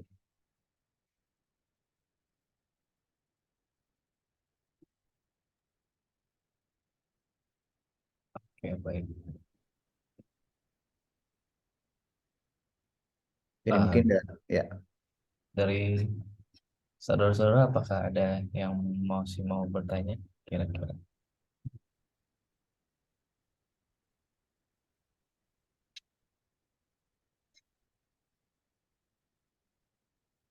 Kita tunggu mungkin 3 menit, Pak, ya. Siapa tahu ada yang mau bertanya. Ya, di sana saya bagikan juga, Bri, dan kepada semua teman-teman, ini pertanyaan penting. Sebenarnya kita ada polls, kuis ya. Tapi saya beri aja di sini. Pertanyaannya itu sehubungan dengan yang kita baca tadi. Apakah Anda bersedia memelihara kawanan gembala Al-Masih atau Kristus dengan cara tinggal dalam Dia, memegang berita ajaran nasihat kepemimpinannya, dan tinggal dalam kasihnya? Itu tadi bahasanya tinggal di dalam Injil, kemudian tinggal dalam persekutuan Injil, dan kemudian tinggal di dalam ketaatan kepada Injil. Saudara silakan beri respon di sana bersama-sama, dan saya tidak tahu selanjutnya kalau masih ada pertanyaan. Tapi ini pertanyaan penting dari seluruh topik malam ini, dari seluruh pembahasan malam ini. Kembali ke Bril. Ada pertanyaan dari Jenny Obayin. Bagaimana dengan Yohanes 15 ayat 7b pelaksanaan? Bagaimana? Kira-kira gimana? Boleh langsung bertanya aja, Pak. 7b ya? Oh, Yohanes 15 ayat 7b. Ini udah lanjutan, Pak. Saya berdoa minta beberapa jiwa, dan beberapa lama ini saya sebut namanya dalam doa, tapi belum saya lihat hasil. Oh, itu tadi hubungan dengan jikalau kamu tinggal dalam aku dan firmanku tinggal dalam kamu, minta apa saja yang kamu kehendaki dan kamu akan menerimanya. Nah, langsung ada contoh di sini ya, meminta jiwa. Sebenarnya begini, teman-teman yang dalam garis tanda petik yang saudara biasa dulu seperti penginjilan atau misi. Maksudnya meminta jiwa itu apa? Untuk apa itu minta-minta jiwa itu? Supaya kita banyak apa? Menjangkau atau apa? Sebenarnya kalau yang dikatakan oleh Isa itu minta apa saja yang kamu kehendaki itu, maksudnya yang kita minta itu apa? Karena kita belum tahu sebenarnya apa yang kita minta kan. Tapi sudah diberikan petunjuk oleh Al-Masih. Diulang-ulang sebenarnya minta yang baik. Karena Bapamu di surga itu memberi yang baik. Coba supaya clear bagi kita sebenarnya apa yang disarankannya supaya kita minta. Kalau sudah dapat, berarti kita nggak minta-minta terus, tinggal melakukan gitu kan. Coba silakan buka Lukas pasal berapa itu ya? Pasal 11 ya. Lukas pasal 11, coba lihat. Nah, mungkin ayat 13 di sana. Mulai ayat 11 coba. Kisah pasal 11, maaf. Lukas pasal 11 ayat 11 sampai ayat 13.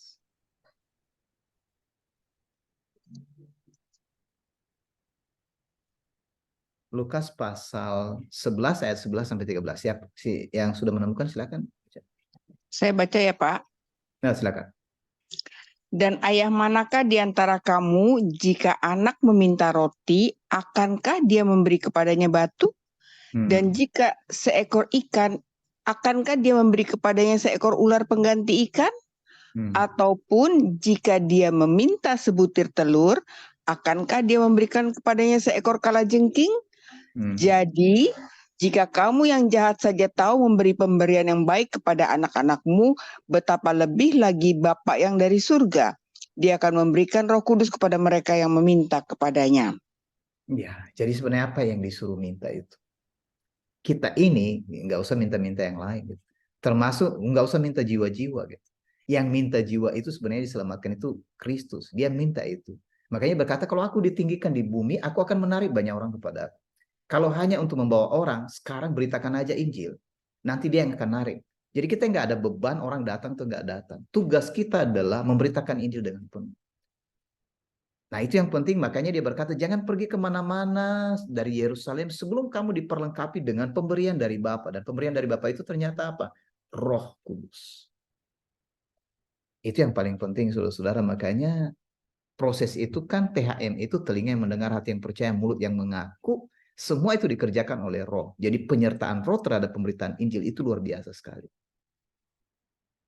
Nah, makanya malam ini ya diubah semualah. Diubah semua. Kalau kita jadi hamba, kita itu mau teraih penghambaan dari Allah itu karena apa yang dia berikan kepada kita. Karena kita menerima Injil dan kita memberikan kita Roh Allah, lalu sebagai pertanda bagi semua orang apa yang kita kerjakan berdasarkan apa yang kita terima. Kalau kita menerima Injil dan kita menerima Roh Allah, tentu yang kita kerjakan adalah Injil itu sendiri beritakan di seluruh dunia, kemanapun. Nah kalau begitu bagaimana? Ada orang yang terus memberitakan Injil, satu orang pun tidak ada yang percaya kepada Injil itu, tenang-tenang aja. Karena kita ini kan bekerja berdasarkan tim. Nggak ada di antara kita yang bersama-sama proyek Injil. Kenapa yang satu nggak dapat jiwa, yang lain bawa jiwa gitu kan? Karena ada orang yang sampai buat lagu begitu, ya nanti kalau aku pulang ke surga katanya gitu, ya malu aku ke surga kalau nggak bawa jiwa satupun. Karena itu udah diapakan, udah didoktrin. Anak-anak dia, Bapak Abraham mempunyai banyak sekali anak-anak. Mulai dari 1 anak, 2 anak, 3 anak, 99 anak begitu. Ini semua apa gitu? Maksudnya ini kan pikiran penjangkauan, ingin supaya di kelompok kita paling banyak orang. Kita di kursus proyek Bank Injil itu, saudara, bukan ngumpul-ngumpul orang-orang, tapi supaya orang-orang yang dikumpulkan itu terpelihara. Dikumpulkan karena Injil kerajaan Allah.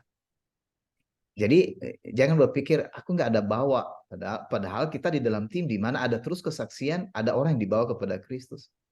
Coba saudara-saudara, mungkin saudara tidak sadar sekarang kalau sudah ada di dalam proyek kerajaan Allah ya. Saudara nggak ketemu orang hari ini. Tapi ternyata ada salah satu dari saudara kita membawa orang kepada Kristus. Apa saudara nggak melihat bahwa kita lagi kerja bersama? Jadi nggak ada milik kita ini. Ini tidak seperti berkata kepada, lihat aku yang paling banyak. Kadang-kadang ini, oh iya lihat itu Paulus loh. Karena penganut Paulus kan. Paling banyak membawa jiwa gitu. Ya, cek-cek Petrus kali khotbah berapa orang coba beri diri baptis. Tapi pertanyaannya itu Petrus yang ngerjakan atau Roh Allah di antara mereka? Paulus berkali-kali menegaskan, bukan aku, melainkan Roh yang bekerja di dalam aku. Tapi kalau dia seperti mau menunjukkan bahwa dia itu bekerja lebih dari para rasul, karena ada orang-orang yang dalam tanda petik, yang katanya umat Allah, mereka berkata, kamu itu bukan rasul, nggak cocok, kami pilih rasul ini. Nah itu makanya keluar kata-kata itu, supaya kita mengerti mengapa kadang kok ada kalimat-kalimat yang aneh begitu. Jadi saudara, baik tadi dari Ibu Jenny ya, dan juga teman-teman yang punya pertanyaan yang sama tentang ini sudah dijelaskan. Hasil doa kita itu sudah terjawab. Jadi kalau misalnya doa yang diajarkan oleh Isa udah jelas, Bapa kami yang di surga, dikuduskan namamu, datanglah kerajaanmu, jadilah kehendakmu di bumi seperti di surga. Gitu kan, itu berhubungan dengan penerimaan roh itu tadi. Tinggal itu, kalau roh Allah tinggal dalam kita, roh itu kan nggak pemakan banyak gitu. Betul enggak? Beri kami makanan kami yang secukupnya. Tapi kalau jiwa, kalau bisa itu makanannya melimpah-limpah. Lapar terus itu, kan? Tapi kalau roh nggak dikasih makan nggak apa-apa dia. Yang penting cukup untuk tubuh gitu kan. Yang kedua, yang penting bisa memaafkan, mengampuni saudaranya. Gitu. Kalau nggak mengampuni saudara itu bukan roh itu. Yang ketiga, tidak jatuh dalam pencobaan. Nah itu makanya kalau kita udah menerima roh, ya sudah, bukan minta jiwa-jiwa. Almasih itu yang meminta itu kepada Bapa, pasti diberikan. Tugas kita beritakan Injil. Demikian Ibu Jenny, dan kembali ke Prilly kalau kecuali ada pertanyaan lain. Oke, terima kasih Pak dan Bu Jenny. Dari saudara-saudara, apakah ada lagi yang mau bertanya? Satu pertanyaan lagi kita boleh. Ya, dan sementara saya bertanya, makasih banyak untuk respon bersedia menjadi abdinya Kristus, gitu ya, menjadi hamba milik Kristus. Ini kalau kita yang ada di sini, berapa orang kita malam ini ya, kita udah menyatakan komitmen ini, kita akan lihat apa yang akan dikerjakan Allah karena kesiapan hati kita, bukan karena kita. Disitulah perbedaannya. Kita siap, Allah seperti udah duduk aja, aku akan kerjakan. Ya, bukan duduk-duduk ya saudara. Maksudnya kita nggak perlu khawatir dengan itu. Dia kerjakan, dia mengerjakan. Dia sudah berkata begitu. Aku mengerjakannya. Perang pun nggak usah perang, dia yang berperang. Gitu.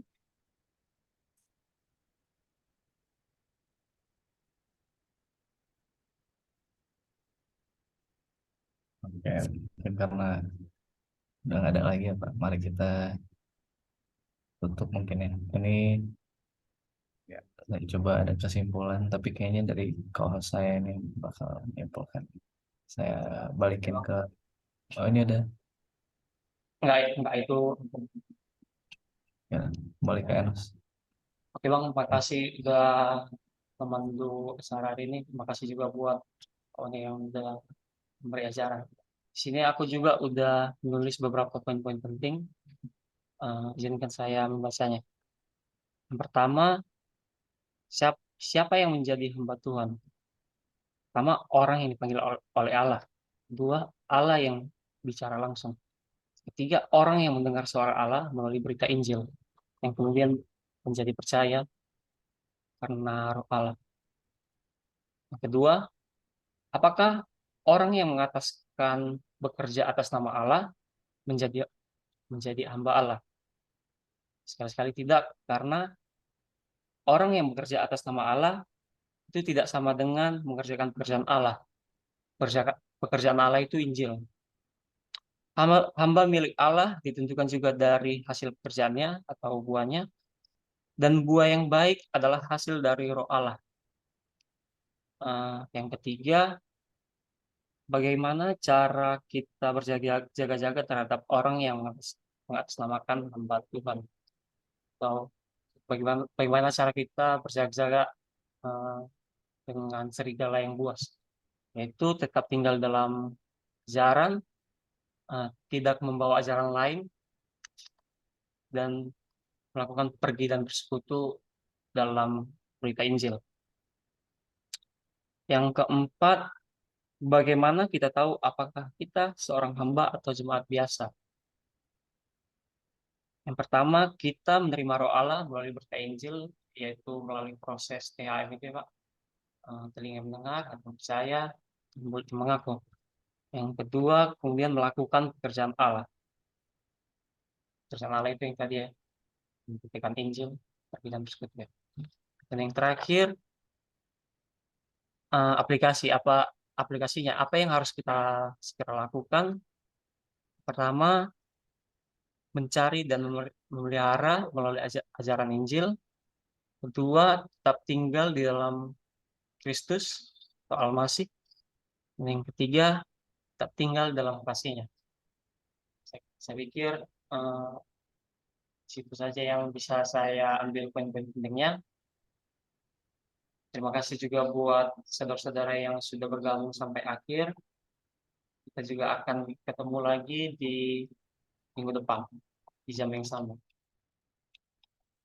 Bagi saudara-saudara yang berkenan untuk buka kamera dan saling menyapa, persilakan. Terima kasih.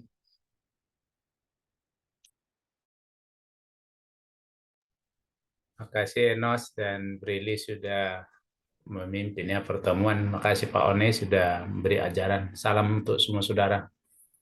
Salam, Salam Pak. Ya. Salam Pak. Salam Pak. Salam. Pak Ones. Ya, Terima salam. kasih. Pak Brili dan Anos dan Pak One dan semua. Terima kasih, selamat malam. Malam. Terima kasih Pak One, Bang Brili, dan juga Bang Enos. Salam semua saudara-saudara. Malam. Terima kasih Bang Brili, Bang Enos yang sudah memimpin. Ya, salam Pak Julius. Ya. Terima kasih teman-teman semua. Selamat malam. Malam Bu Jenny. Terima kasih Pak dan semua saudara. Salam. Terima kasih Pak One, terima kasih Brili, terima kasih untuk semuanya. Tuhan Yesus memberkati. Terima kasih. Sampai ketemu lagi ya. Selamat malam semua.